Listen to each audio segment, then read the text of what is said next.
कहानी की शुरुआत होती है स्पेन की एक जेल में, जहां मैनुअल नाम के एक अकाउंटेंट को 8 साल की सजा मिलने पर लाया गया था। इसके बाद सभी नए कैदियों की सेल में जाने से पहले कपड़े उतार कर तलाशी ली गई। तभी डोमिंगो नाम के एक वार्डन ने उसके कपड़े $250 में खरीदने का ऑफर दिया, लेकिन मैनुअल ने मना कर दिया। तब डोमिंगो ने कहा कि ये कपड़े वैसे भी ज्यादा दिन तक उसके पास रहेंगे नहीं, लेकिन मैनुअल नहीं माना। इसीलिए उसे सोने के लिए गद्दा नहीं दिया गया, क्योंकि गद्दा खरीदने के लिए कैदियों को $250 जमा कराने पड़ते थे। साथ ही उसे पानी की सिर्फ एक बाल्टी मुहैया कराई गई, जो उसे पूरे 3 दिन तक चलानी थी। इस वजह से मैनुअल को शुरुआत में ही काफी मुश्किलों का सामना करना पड़ा और बेचारा कई दिनों तक नहा भी नहीं सका।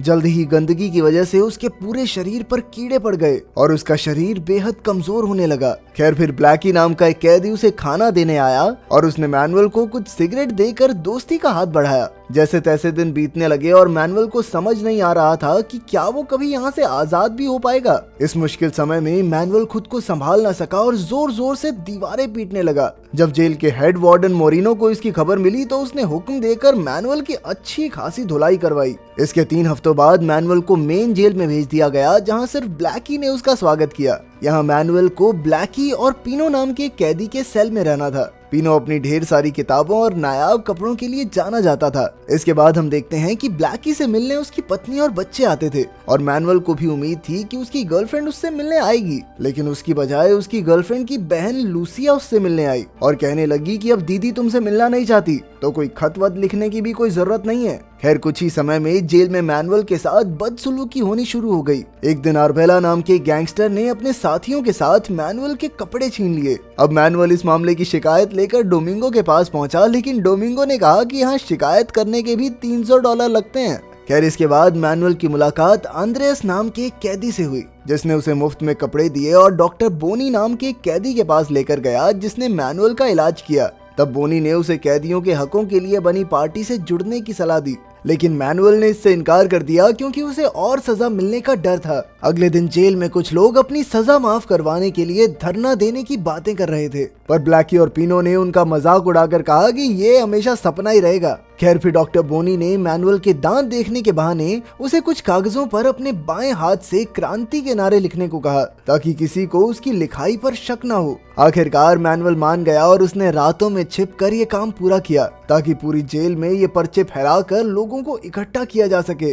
दूसरी ओर ब्लैकी ने उसे अपनी कहानी सुनाई और बताया कि वो अपने बीवी बच्चों को बहुत याद करता है, पर अब भी उसकी सजा पूरी होने में 20 साल बाकी हैं। खैर, जल्द ही सुबह हुई और अचानक गार्ड्स ब्लैकी और 2 दूसरे कैदियों को पकड़कर ले गए। कुछ देर बाद मोरिनो ने आकर कहा कि पूछताछ के दौरान ब्लैकी को दिल का दौरा पड़ने की वजह से उसकी मौत हो गई, लेकिन सब जानते थे कि इन्होंने ब्लैकी को जानबूझकर मार डाला, क्योंकि गार्ड्स को रसोई में जमीन खोदने के सबूत मिले थे और उन्हें शक था कि ब्लैकी बाकी कैदियों के साथ मिलकर भागने की कोशिश कर रहा है। ये सब देखकर मैनुअल का दिल बुरी तरह टूट गया। उसने गुस्से में आकर अपने बनाए हुए पर्चे पूरी जेल में और बाहर भी फेंक दिए, लेकिन जल्द ही गार्ड्स ने उसे पकड़कर बहुत मारा। इसके बाद लूसिया उससे फिर मिलने आई और उसे बताया कि देश का माहौल बदल रहा है। अब पूरे देश में लोग कैदियों के हकों के बारे में बात करने लगे हैं। कुछ ही दिनों में कई ऐसे लोग जेल के दरवाजों के बाहर आकर बैठ गए और उन्होंने एक मुर्गे के पैरों में कैदियों की सजा माफ करो लिखकर जेल में छोड़ दिया। गार्ड्स को मुर्गे के पीछे भागता देखकर कैदियों का मस्त एंटरटेनमेंट हो गया।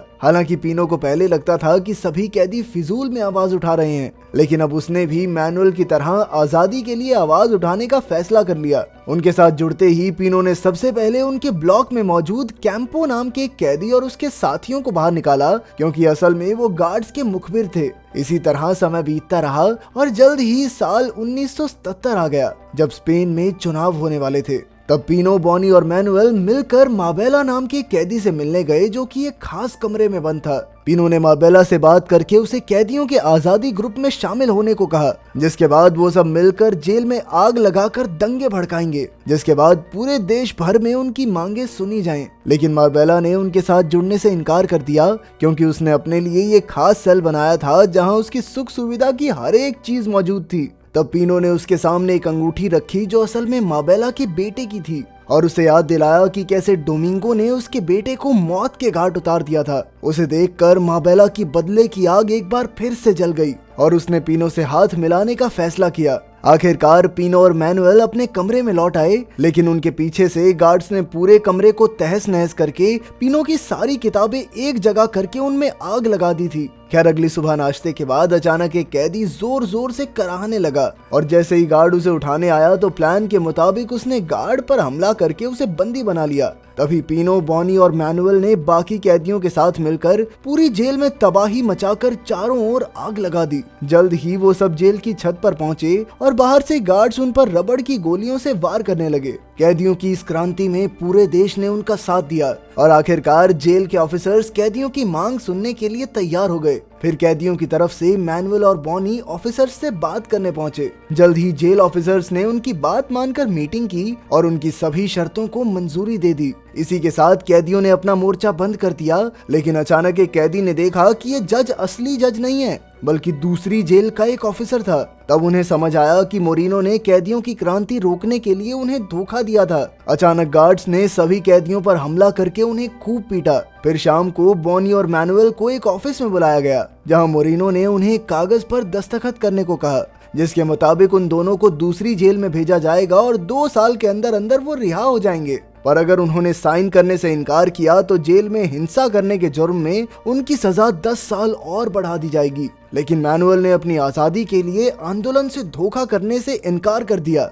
पर अगली सुबह उसने देखा कि गार्ड्स बॉनी को दूसरी जेल भेज रहे थे। इसका मतलब ये था कि बॉनी ने लालच में आकर मोरिनो की शर्त मान ली। इसके बाद लूसिया एक बार फिर से मैनुअल से मिलने आई। उसने कहा कि उसकी बहन ने मैनुअल पर एक मुसीबत आते ही उसे छोड़ दिया, लेकिन वो जिंदगी भर उसका साथ देगी। ये सुनकर मैनुअल भी बहुत खुश था, लेकिन फिर रात को अचानक कुछ गार्ड्स मैनुअल और पीनो को जबरदस्ती उठाकर ले गए। बाद में उन्हें पता चला कि उन्हें एल एस्पैनर जेल में लाया गया था, जो स्पेन की सबसे खतरनाक जेल थी। वहां जाते ही उन्हें इंजेक्शन दिए गए, जिससे उनका शरीर अंदर से खराब होने लगे। इसके बाद उन दोनों को बुरी तरह पीटकर उन पर कई घिनौने अत्याचार किए गए।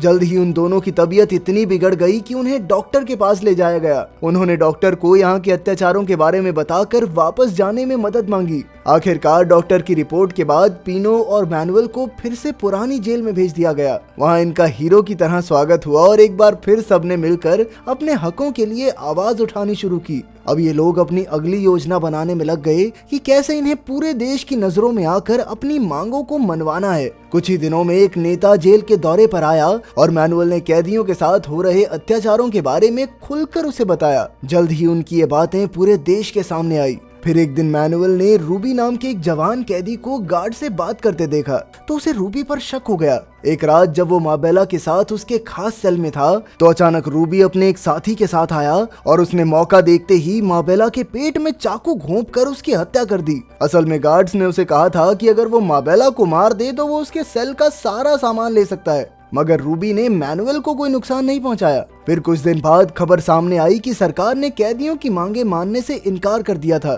जिससे सभी कैदियों के हौसले पूरी तरह टूट गए। मैनुअल को भी लगने लगा था कि शायद वो कभी आजाद नहीं हो पाएगा। इसी तरह कुछ हफ्ते बीते और फिर पीनो ने मैनुअल से कहा कि उसके पास एक और प्लान है। उसने मैनुअल को एक पुरानी लिफ्ट दिखाई जहां कोई आता जाता नहीं था। वहां से नीचे जाकर पीनो ने कहा कि अगर वो खुदाई करके सुरंग बनाए तो वो नाले से बाहर निकलकर जेल से भाग सकते हैं। लेकिन इसके लिए उनके पास सिर्फ 3 हफ्तों का समय था, क्योंकि 3 हफ्तों बाद जेल की मरम्मत का काम शुरू होने वाला था। फिर उसके बाद वो यहाँ से कभी नहीं निकल पाएंगे। पर खुदाई की आवाजों से गार्ड्स को शक हो जाएगा, इसीलिए इन्होंने बाकी कैदियों को अपने साथ शामिल करने का प्लान बनाया। प्लान के मुताबिक कुछ कैदी इस जगह के बाहर फुटबॉल खेलेंगे ताकि किसी को अंदर से आ रही आवाजें सुनाई ही न दें। इसी तरह काम शुरू हो गया। पर एक दिन इस सुरंग में रूबी और उसका साथी आ पहुंचे। अब उनकी की हुई मेहनत बेकार ना हो जाए, इसीलिए पीनो और मैनुअल ने उन्हें भी अपने प्लान में शामिल कर लिया। फिर एक दिन मैनुअल का वकील उससे मिलने आया और कहा कि वो मैनुअल के केस पर फिर से सुनवाई करवाएगा।